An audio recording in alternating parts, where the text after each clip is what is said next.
watching the latest Cyprus news from FinancialMirror.tv.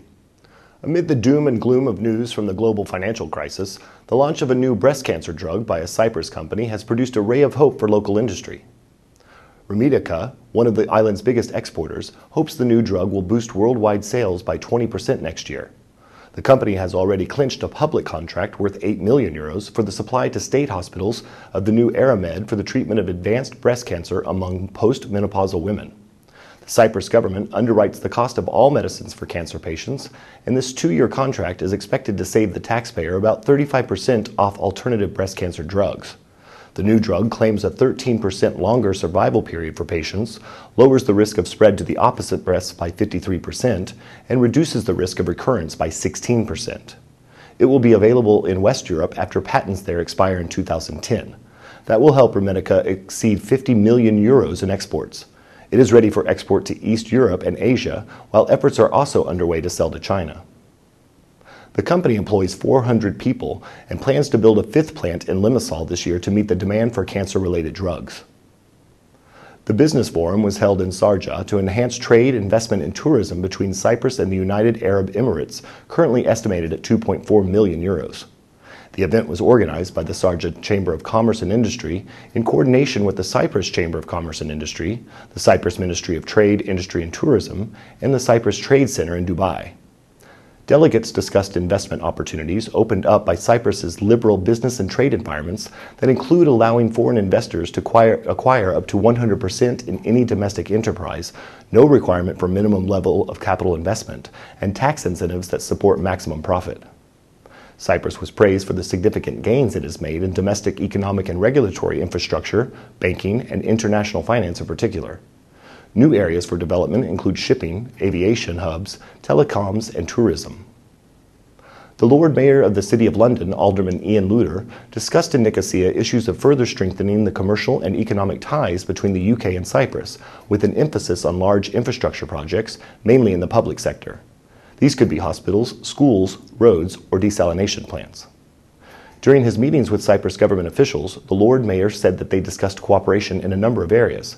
He also said that Britain welcomed Cyprus's accession into the EU as another maritime nation. Cyprus business and consumer sentiment registered a mild upturn in January, rebounding from a December low on a more upbeat retail and services sector. The economic sentiment indicator for January inched up to 70.9 points from December's 69.2 points due to seasonal factors. The survey, conducted by RAI Consultants and the University of Cyprus, said businesses in the services and retail sectors were mildly optimistic. The survey showed a continuing deterioration of sentiment in the construction sector. Consumers expected an increase in unemployment, with fewer ready to make big purchases this year. House prices in Cyprus finally succumbed to global trends in the fourth quarter, falling by 3.5% over the previous month in December, according to the buy-sell index prepared by MP Platus. For the whole of 2008, house prices rose slightly but were influenced by the worsening global economic conditions. From January to December 2008, the buy-sell index recorded an increase of 2.8% compared to a total increase of 19% for 2007. The average home price in Cyprus now stands at €190,330. Larnaca and Paphos airports saw an increase in passenger traffic of 3.3% from the previous year, rising to 7,238,000 passengers.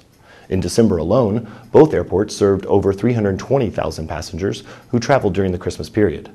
The greatest traffic was in August, with over 1,020,000 passengers. The new Paphos airport began its operations in November, and even though 2009 is expected to be affected by the global economic downturn, the new Larnaca airport terminal will open in November, attracting low-cost airlines. EasyJet will start flying to Cyprus in March. Tourism arrivals in Cyprus fell by 2.2% over the year earlier in December, bringing the total fall for the year to just 0.5%. Arrivals totaled 2,400,000, of which half came from Britain.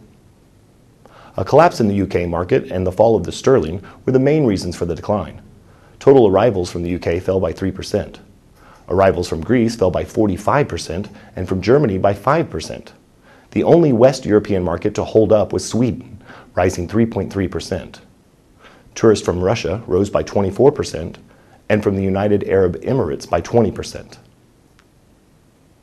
Another boost to the tourism infrastructure will come from the construction of the Paphos-Polis Highway, the total cost of which has been raised to 867 million euros. The privately operated motorway is expected to earn 34 million euros a year for the next 25 years.